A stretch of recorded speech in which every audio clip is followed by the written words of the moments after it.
Hel- A familiar face. Hello again and welcome back to Storm Talk. Today we'll be looking at Zool, the Necromancer. So, I'll give you a moment to read his bio. We'll take a moment to take a look at his character design.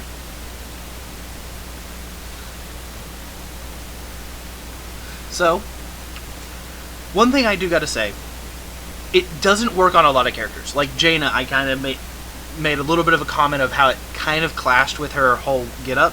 But this metal and leather really seems to work with him. And I think the big reason is... I should have brought a shirt. I think the big reason is because, as you can see, his greaves... Wait, are those greaves or just foots? I can't remember if greaves are the pants or the feet. Either way. Like, his boots are exactly identical. His hands, he has bracers. This one has a glove, but the bracers are identical. So it isn't like one of those weird things where it's like, oh, this shoulder has a giant lion's head on it, but this shoulder, normal. Like, no, it matches on both sides, so it doesn't quite look as silly. Anyway, small little rant. Let's go ahead and start looking at his things. His trait, raised skeleton. When nearby enemy minions die, it will become a skeleton warrior. You can have up to 4 of them. They do small amounts of damage and last for 15 seconds. I should have brought a shirt. Spectral Scythe costs 45 mana with an 8-second cooldown. It does a decent amount of damage, but has a summoning time. You summon it away from you, and it comes towards you, kind of like a boomerang that you don't throw. That was a bad analogy. Battle.net is a lot shinier than it used to be. Next, we have Cursed Strike, 65 mana with a 15-second cooldown. Your basic attacks deal damage in a wide area and reduce the attack speed of enemies by 50% for 2 seconds. This effect will last for 4 seconds once it's triggered, which is really nice because you can trigger it early and then get back the mana. So if you're, say, heading into a team fight, you trigger it, walk into the team fight, you got that 65 mana back. I mean, 65 mana is not a lot, but in the middle of a fight, it could be the difference between getting off at Bone Prison or not. I don't know. Bone Prison. 80 mana with a 12-second cooldown. After a 2-second delay, it deals 80 damage and roots enemies for 2 seconds. I mean, it's a pretty good stun. Well, it's not a stun, it's a root, but it's pretty good CC. You stop somebody from moving, they get a little bit of a delay, but it's really long for a stun. Okay, so next for his heroics. Poison Nova. After a short delay, you release poisonous missiles that deal massive damage to all enemies, but over a 10-second cooldown. So at level 0, or however the calculations for these abilities work, 570 damage over 10 seconds is about 57 damage a second. Now near level 30, you get something like 2,000 damage, which is a lot more respectable. I should have brought a shirt. And comes out to like 200 damage every second for 10 seconds on buildings, on people, on minions, on mercenaries, everything. Next, we have Skeletal Mages. 80 mana with 70-second cooldown. You summon 4 Frost Mages in a line.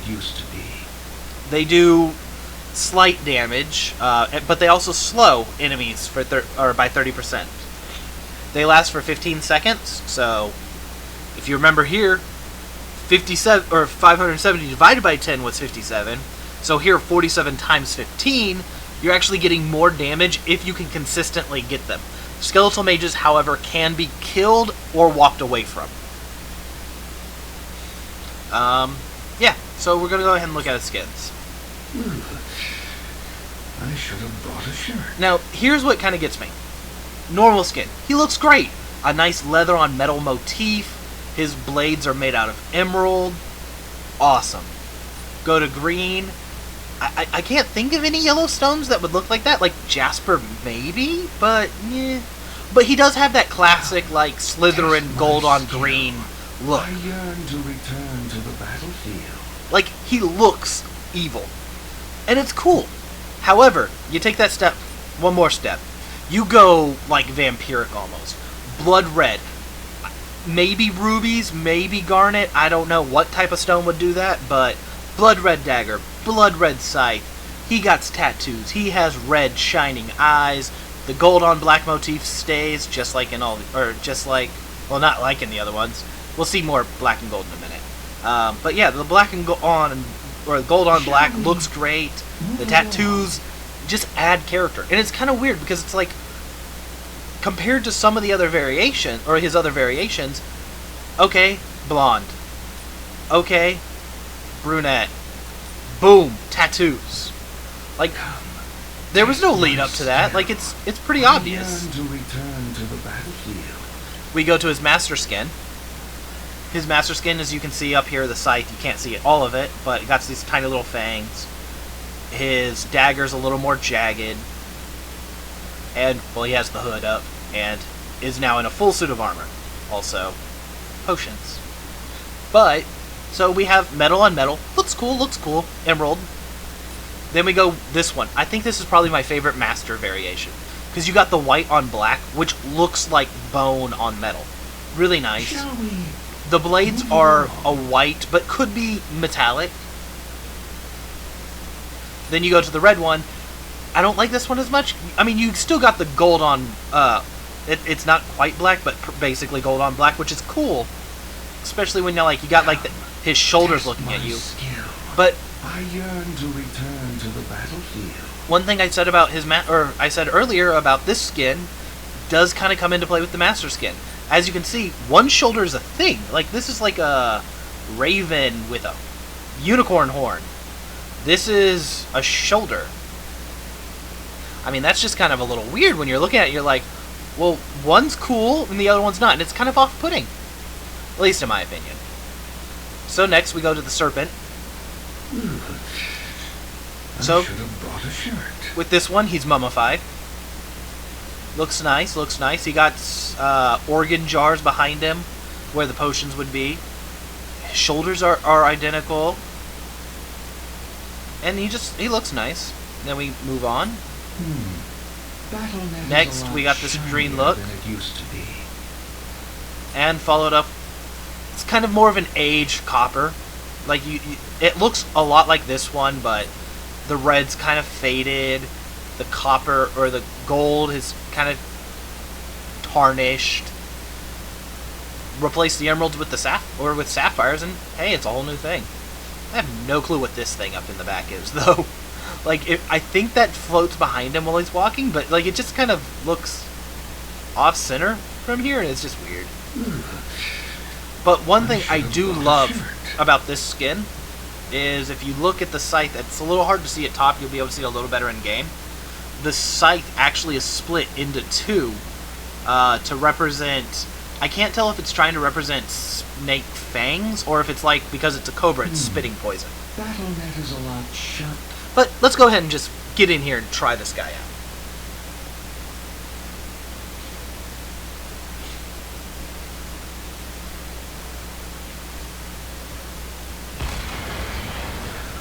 Now this is more like it.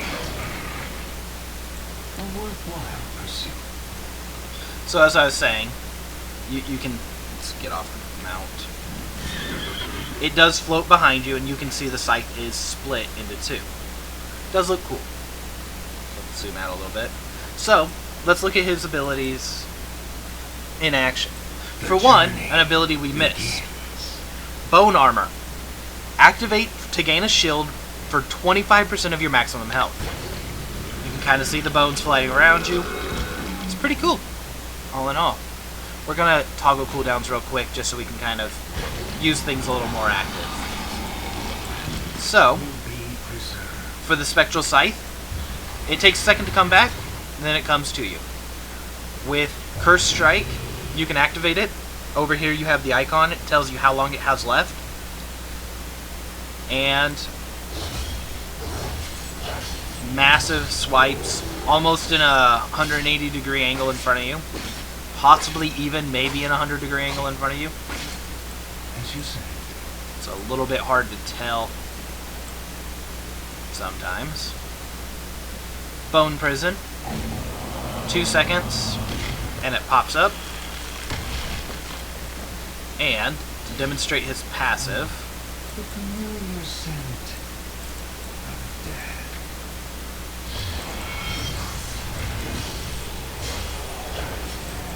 So as you can see with his passive, there's a counter down here that tells you how many you have. They do act as normal minions. They don't really follow you around like pets. So when they're done, they're done. But nice little things. And as you can see at level 30, they do like almost 100 damage a punch. So we're going to go ahead and set level down to 1. And we're going to look at this guy in a level 1 fight.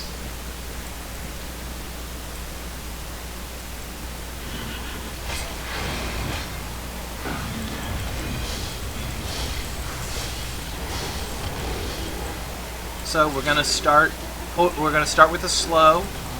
Oh, that was unfair. Let's try that again without unlimited cooldowns. I kind of feel a little bad about that now. So as I was saying, we'll throw in the slow early because it takes a second to activate.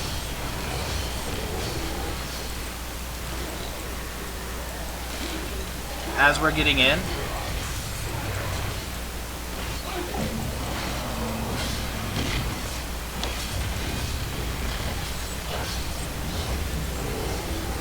We know which way he'll try to run when he tries to run, so we'll put it towards the way he'd run away so the Spectral Scythe comes at us. And yeah. So, let's go ahead and start talking stats. At level 1, you have 1,976 HP with a 4.11 regeneration, 500 mana with a 3-point regeneration, an attack range of 1.5, and 120 damage per hit. You attack once, or you attack 1.2 times in a second. So that's 6 attacks in 5 seconds. Sounds pretty good. So, we'll go ahead and level you up to 10. At level 10, we have 2,814 health with a 5.83 regeneration, 590 mana with a 3.88 regeneration, and our attack damage is now 170. The next jump. Choose a talent. We now have 4,166 hit points with an 8.59 regeneration, 690 mana with a 4.86 regeneration, and 252 damage. Finally, at level 30, we have 6,169 HP with a 12.7 regeneration, 790 mana with a 5.83 regeneration, and 373 damage per hit. He's a pretty big puncher. And if you look at his kit, he has armor, he does attack slows by default, he has a, not a stun, but a root. He's pretty much designed as an anti-assassin. He seems really good at like taking down people who, basically just with the attack speed slow alone, taking down people who like Thrall, Illidan, Arthas, or not Arthas, Thrall, Illidan, Artanis, Zeratul, people who can get in, punch you a couple of good times in the gut, and leave you for dead, rogue style. So, let's take a look at some of his talents. So for the first set, we're going to do the top 2 talents, as always. Although I think they've removed that, but I kind of like this. We're going to go with just a restricted build real quick. And after that, I'll show you another build. We won't go into a third one with this guy, but at level 1, you have Backlash. When bone armor expires, nearby enemy heroes take damage equal to 15% of their maximum health. If the enemy team is really tanky, or if they have a Cho'Gall, you take this. 15% of a Cho'Gall's health, 15% of a Diablo, or a... I'm trying to think of a Stitches, or I'm trying to think of a really heavy, high health tank. There aren't a lot of them, but you got like Cho'Gall, Stitches, Diablo. I feel really bad because I'm not thinking any. 15% of their health, that's a lot. Even on even on squishies, 15% is enough to make them step back. Shackler. While bone armor is active, you slow nearby enemies by 30% for 1 second. So, this means for the 3 seconds it's active, they'll be slowed, and then for 1 second afterwards, unless they get away from you for during that 3 seconds somehow. Whoops. My bad. And then Shade. When Bone Armor is active, you evade all basic attacks, but it increases the cooldown of Bone Armor by 10 seconds. So, there are two big things to think about this. Backlash expires also means when they break it. So if the enemy physically breaks it, 15% damage to them. Or Shade. All basic attacks includes towers. And that's basically the two big ones you have to think about. If you're going for Shackler, you're probably you're on a team that doesn't really have a tank, and you're kind of supplementing the tank. You're already at a problem and a disadvantage. And there are legitimate reasons to take it, but as opposed to Backlash or Shade, they're very limited. So we're going to go Backlash first. At level 4, Death's Reach. It increases Spectral Sight's range by 20%. Since you don't throw it out, a range increase can be beneficial. Ever onward. 20% or plus 20%. Basically, if I remember, like roughly from here, should be enough to hit the tower, which is outside of tower range. However, let's talk about cooldowns real quick. Here, well, tower's not hitting you, but it's only because it can't see you. Like, you're within tower range at that point. So, yeah. Like, you can summon it and then run off, which is still legitimate, but still, it's kind of a little bit risky. However, at level 4, you also get Jailers. Bone Prison spawns 2 skeletal warriors that fixate on the enemy for 15 seconds. These do not count towards Wraith Skeleton's max. This means that whenever you ease somebody, they get 2 people just slapping them. That's pretty good. Like, there is no question that is amazing. It's minimal damage, but it's additional damage to the stun. And it kind of gives you a little bit of dive potential. Like if they're, say, in a base, those are 2 new minions that towers will focus before you if you're going to try to take them out.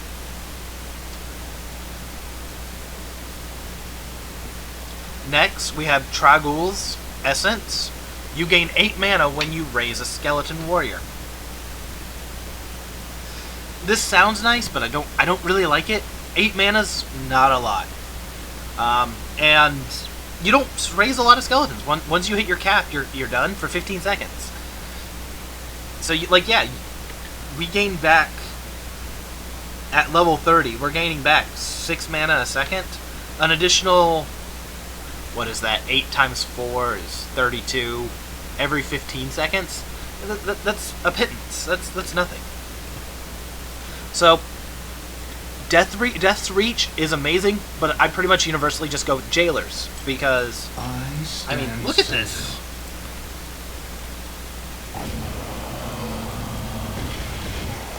So, just this alone, total damage. Now, of course, they're only guaranteed to get off like 1 or 2 hits, but if they don't get messed with, total damage 3,000. Like, that's half my health. Like, that'll mess somebody up. So they're only there for 2 seconds. So if we can guarantee those 2 seconds, and when the skeletons go away, that's 800 damage right there. Yeah, like that's pretty good. So, at level 7, Harvest Vitality.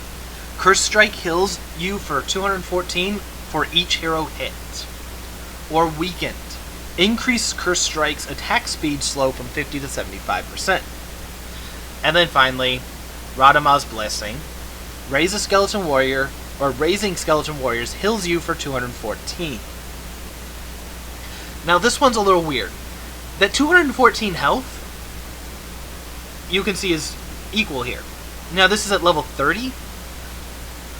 Like, yeah, that's reliable health that you can get back from minion farming. Now, if we do the same look, 12 over 15 seconds, like you're getting that 4 times in 15 seconds, 200 health, that's 800 health over 15 seconds. Add on the 12 health a second, like that's a big jump, as opposed to 8 over 15 seconds.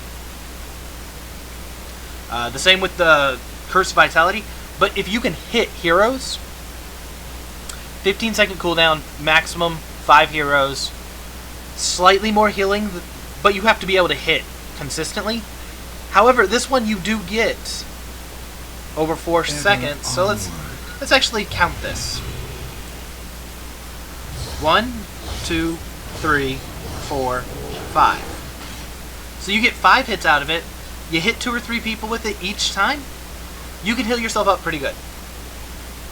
I do like Ranama's Blessing, and we'll go into that the next build because it will be a part of the next build. However, Weaken. This one seems really weird because you're like, well, Curse Strike already gives 50% attack speed slow. Upgrading it to 75, for the most part, doesn't sound like a good idea. I'd say that this one's more specific. So if you get a hero like Thrall or Artanis, who every time they hit you, it's adding to their survivability. Illidan's the same way. On hit, they're gaining health. On hit, they're gaining shields. On hit, they're getting something that is stopping you from killing them, slowing down their attack speed by 75%. You just counter Artanis straight up. Like, his whole anti-tank, my shield is too powerful for you to break thing, done. Gone. The same with Thrall. His whole, like, oh, I punch, punch, punch, heal, punch, punch, punch, heal, gone. Even Kerrigan's shield almost becomes worthless when you reduce it by 75%. So think about this one less as lowering their damage by 75% and more of lowering their healing by 75% for heroes that heal and have shields. But we are going for Harvest Vitality. At level 20, we have Poison Nova. So to demonstrate Poison Nova, after a short delay, you release poisonous missiles that deal 1,851 damage at level 30 over 10 seconds. So, cooldown's on, so we don't have to wait an hour. Now, as you can see,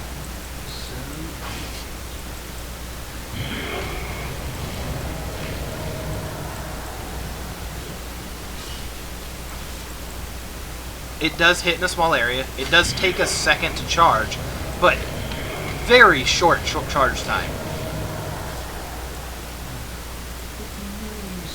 And at level 30, like of course at level 30,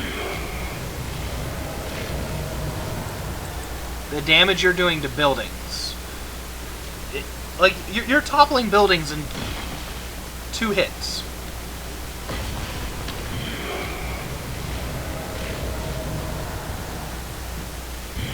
Now, one thing, it will never happen in game, but one thing to kind of math, or when you're playing with the math here, adding multiple Poison Novas doesn't add multiple, doesn't multiply the damage, it only refreshes the timer. So, I guess the way this would work is if somebody got hit and then teleported into getting hit again. But, I mean, how likely is that? That is unlikely. Continuing on. At level 13, we have Decrepify. Spectral Scythe now slows enemies by 40%. We also have Giant's Curse. Curse strikes deal an additional 2% of maximum health damage to enemy heroes. And Corpse Explosion.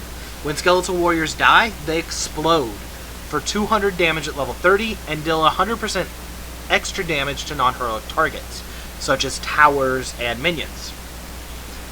So this Corpse Explosion basically gives you a way to get corpses out of your Skeleton Warriors, like get Skeleton Warriors out of dead Skeleton Warriors. It's actually pretty cool. I'm going to take Giant's Curse, 2%. Helps us. It's going to help us take out Arthas. Decrepify is great if you're against, say, an Illidan or a Zeratul. Somebody who's really fast who can keep up with you. Hell, even the Lunara. someone who can move, someone who can keep up with you and keep poking you, you can stop them. Like, you can slow them down, help you get away. But Giant's Curse is going to help you kill tanks, and that's pretty good. Now at level 16, we have the Executioner. Basic attacks deal 40% more damage against slowed, rooted, or stunned enemies. Now remember, you have a root by default, and you can take a slow with Shackler, or as we saw, Decrepify. Yeah, none of the other ones slow. Just making sure. Well, actually, that's not completely true, because Skeletal Mage also does slow. So, well, I'm not going to go into Executioner as a talent. Well, I kind of just did. It's pretty good for this case, because you can choose. You're rooted. Here's an additional 40% damage. Or you're slowed. Here's an additional 40% damage. That's pretty good. Flowing Wounds reduces Spectral Sight's cooldown by 4 seconds if you hit an enemy hero.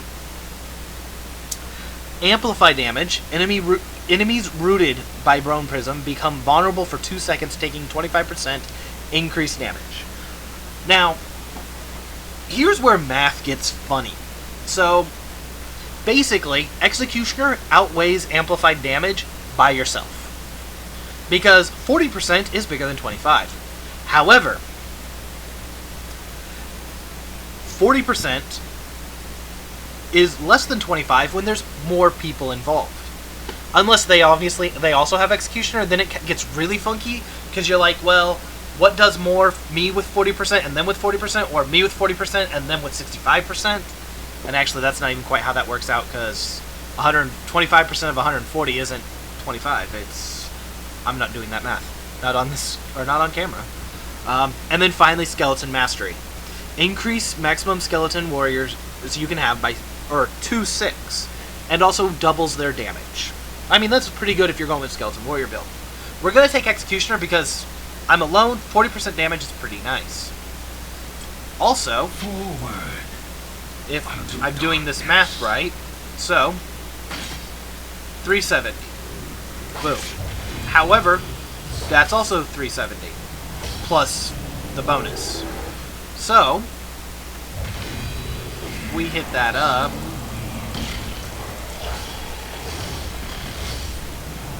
Curse Strike is an auto attack.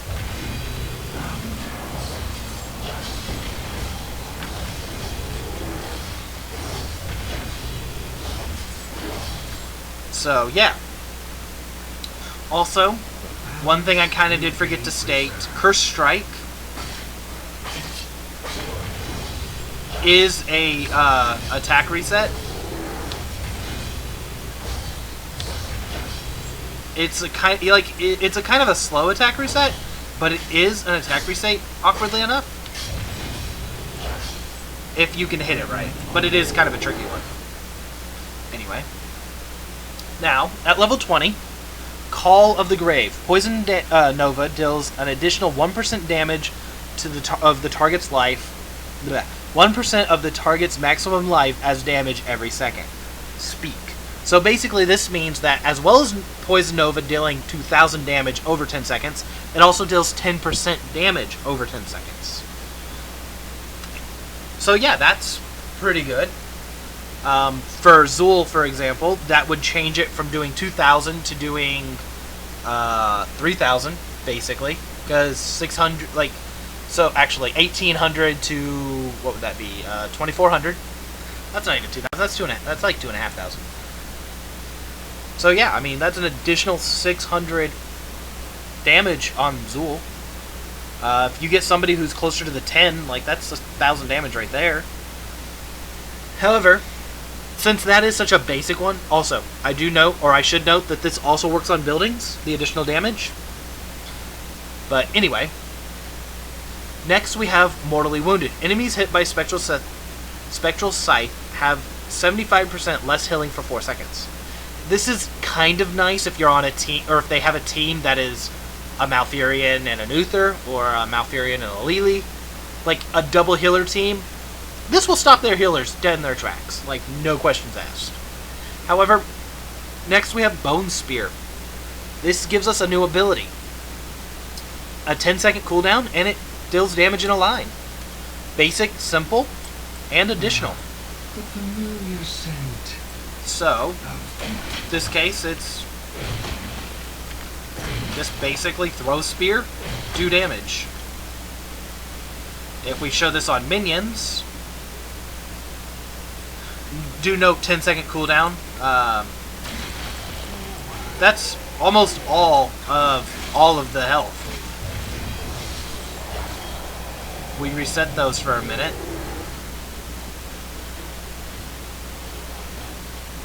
They shouldn't have been there, but if I set up a spectral sight and then throw it through, that's all of the minions dead.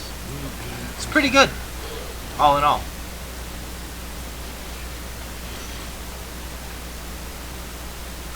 So, let's go ahead and have a fight now. Turn off cooldowns because that'd be broken. So, do remember, additional 40% damage on slowed people, so we're going to go through and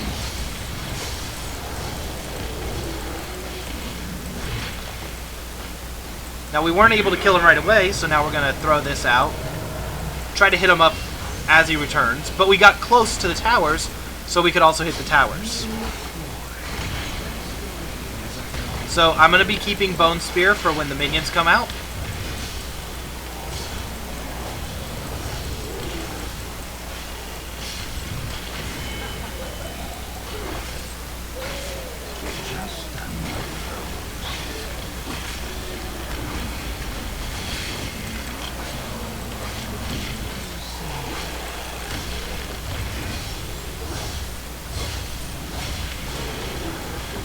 And we're done.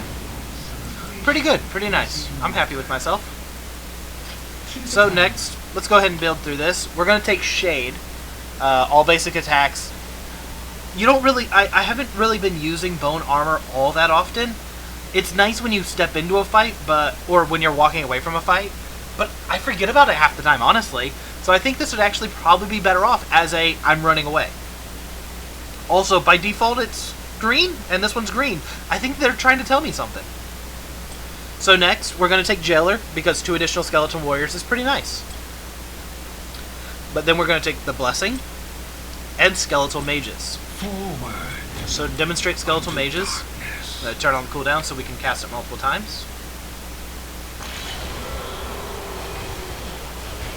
Pretty basic, pretty simple. If you do, however, get somehow magically able to multicast, this one can be multicast.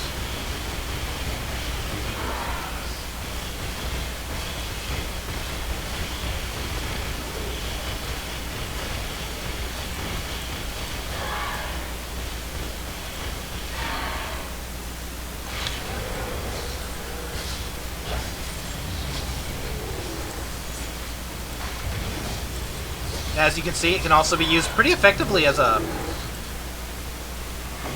in going after mercs. It is a nice ability. The ability reads, summon 4 Frost mages in a line, they deal damage and slow.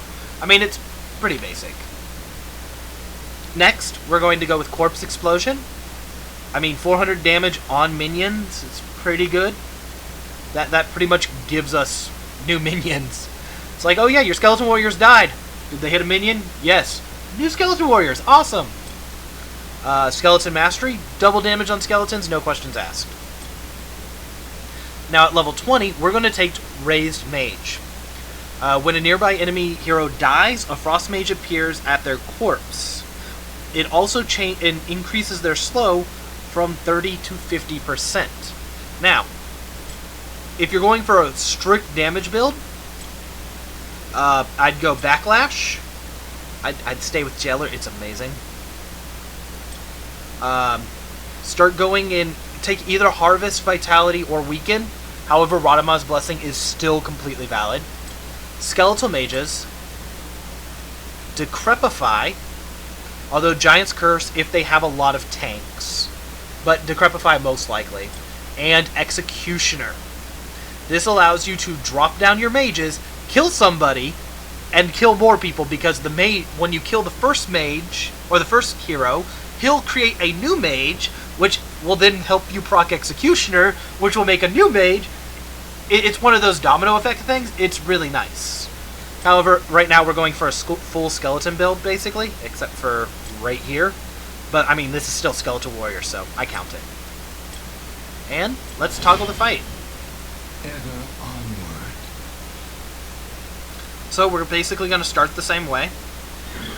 We're going to hit him with the slow. Summon behind him. And he's dead. I didn't double cast anything, did I? Because I left the cooldown on. That was an accident. Well, we can find out here.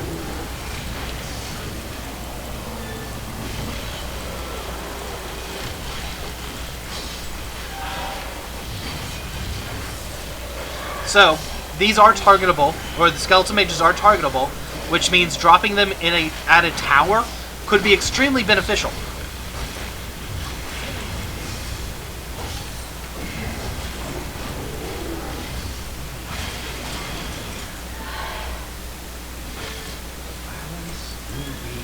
Actually, turn that off for a second.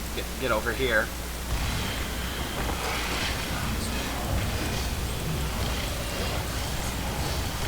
It's just me and Arthas.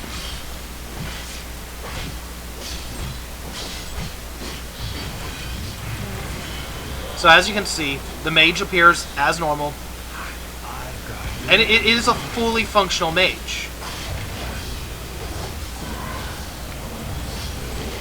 It does attack, it is nice, and it is terrifying. Now I can't stay back here forever, but I mean that was pretty fun. Yeah, let's get out from behind there. So, as you can see, I think this is probably the best build I've tried with him. It gives your skeletons a lot of mobility. I mean, this is kind of hard to demonstrate in this situation, but if we just kind of, as you can see, turn off minions just to kind of show them alone. They soak up a lot of ammo, but as you can see, that tower or that wall gone almost entirely from them. And in a lane, you're constantly summoning those, so powering them up is really fun and really useful. Again, this build is just kind of a solo build. If you're with a team, obviously build for your team. And I hope this was fun, informative, and I hope you enjoyed yourself. Have a wonderful day.